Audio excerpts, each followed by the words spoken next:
Just because you will be slightly more positive on the other side of your December 21st, 2012 date doesn't mean that the very next day everyone's going to ascend and all the spaceships will land. However, it does mean that there is a greater potential for it. There is also something else that happens after that date, as a threshold crossing. Up to this point, many of you have understood the concept that many extraterrestrial civilizations that are observing the changes on your planet have had what you typically call a hands-off policy for the most part. We do not wish to intervene or interfere in your process. We wish you to understand that it is up to you to become self-empowered, and we're willing to help you with this, but we must maintain up to this point a hands-off policy and allow ourselves to share information with you, but we must allow you to decide whether or not you wish to incorporate that information into your being, into your consciousness. We cannot in any way, shape, or form influence you to make that decision for you. It is completely up to you because it is your planet, it is your civilization. However, there has always been, actually, unbeknownst to many of you, one situation wherein we were always able to intervene, and many of your military individuals have actually known this for a long time. And that has always been in the case of what you call global thermonuclear war. It would never have been allowed. The idea is that many of your military bases have seen many spacecraft hovering over the missile silos and have recognized that all of the launch codes were electromagnetically erased. This has actually happened many times, and many of you now are beginning to understand that. Now, the idea being that the only reason that that would not be allowed is because it would affect interdimensionally more than your own planet. But if you wish to blow yourselves up slowly, we can't stop you. So, the idea being that we are aiding and assist you in learning that you don't have to do that through the information exchange, but it's still up to you to decide not to do that. It is still, in that sense, your planet, and we cannot stop you from annihilating yourselves in a way that doesn't affect other realities. In the crossing of the threshold of 2012, we have had this hands-off quarantine policy, but after that date, the quarantine will no longer exist. Now, again, that does not mean that ships will be landing everywhere on your planet the very next day. What it does mean is, from that point forward, the agenda of contact between your civilization and other civilizations, such as our own, will be totally in your hands. There will be nothing on our side preventing that contact.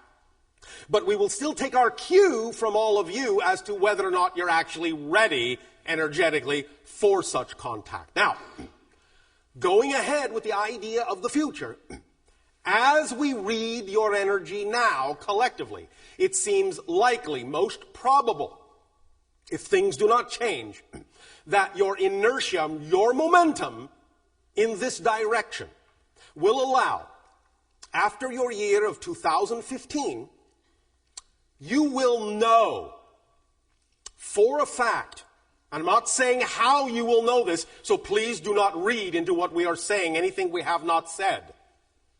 We are not saying how you will know this. Do not make assumptions about this. By 2015, thereafter, after 2015, sometime between your year of 2015, 2017, your entire Earth community will know for a fact that other life exists elsewhere other than your own planet.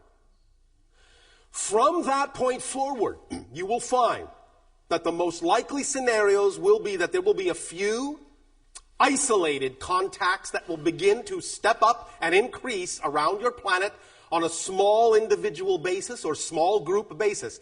But sometime between your years of 2025 and 2033 will finally occur what you call official open contact between your civilization and another civilization. We will not be the first ones to openly contact you physically. There will be another that will come before us. There will be another that will come after that. We will be the third civilization to openly contact you.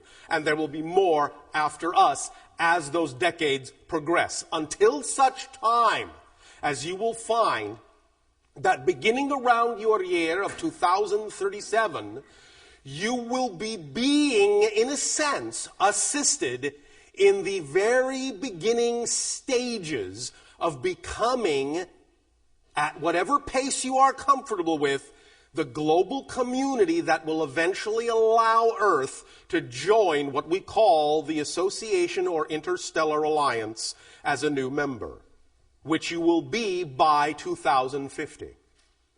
So, now, this is as we read the energy now.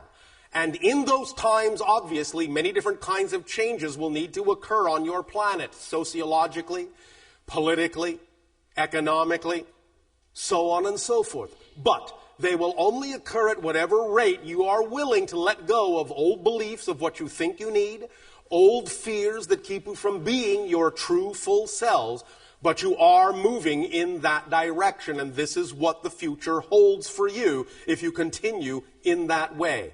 A galactic expansion from what you may call the old idea, the so-called past idea of Homo sapien, to the future idea of Homo galactica. That is where you're heading. And this moment in your so-called history is the crucial crucible moment when all of this is changing, when you are going through this transformation, becoming the other from the one, becoming the latter from the former. And this is a very, very, very powerful and very exciting time in the Earth experience, which is why so many of you chose to be incarnated at this time. It's one of the reasons why you actually have the population explosion that you do. So many souls want to participate in some way, shape, or form in this exciting transformation that they will take almost any incarnation at all.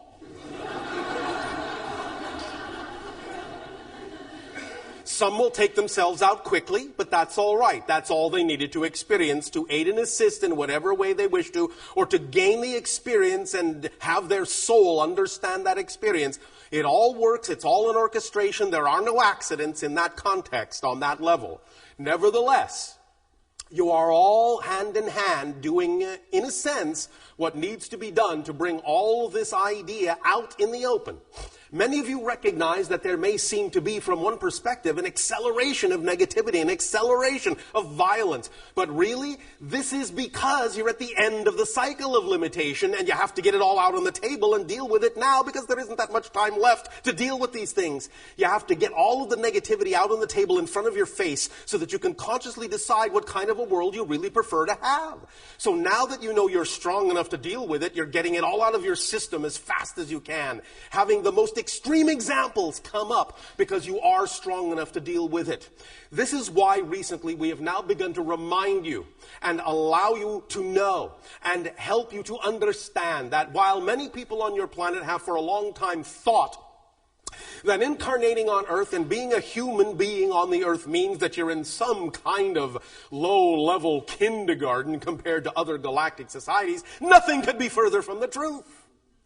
Earth is a tough school. You are earning your master's degree. You are so far from kindergarten, it is completely the opposite direction. You are in your master's program. That's why we call you the Masters of Limitation. You have, for thousands of years, in your terms of counting, experienced so many limitations, so many ideas of negative energy, so many degrees of darkness, but now you are transforming all of that into the light. It takes a strong consciousness to do that. It takes a very strong soul to be able to dive into very deep, dark realities, and yet still, with all that darkness, all that negativity, all that limitation, still find their way to the light, still transform that darkness into light. That takes a master. You are all stronger than you can possibly imagine.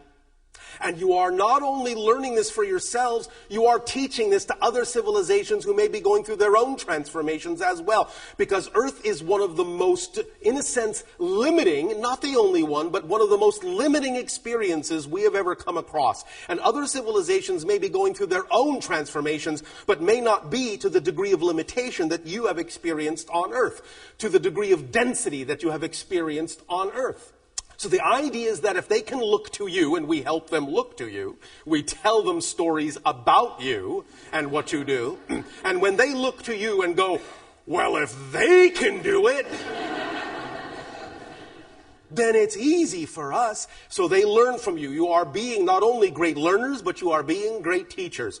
And this is why we have used, to illustrate this point over and over again, what you call in your society the little rubber band, to demonstrate and illustrate this idea as effectively as we possibly can. So we call this the rubber band analogy. Fret not, despair not that you have experienced that degree of darkness, that degree of limitation, that degree of negativity. Because the farther back into darkness you pull the rubber band, when you finally let go, it's going to fly that much faster and that much farther into the light. And that's the momentum you will take with you in the transition and across the threshold. And that's why it will accelerate so rapidly now that you have tipped the scales. Do you all understand? So, we offer you and extend to you our deepest appreciation and congratulations on being bold enough and strong enough to choose an incarnation and several incarnations upon the earth to earn your master's degree. Believe me, it will be well worth it.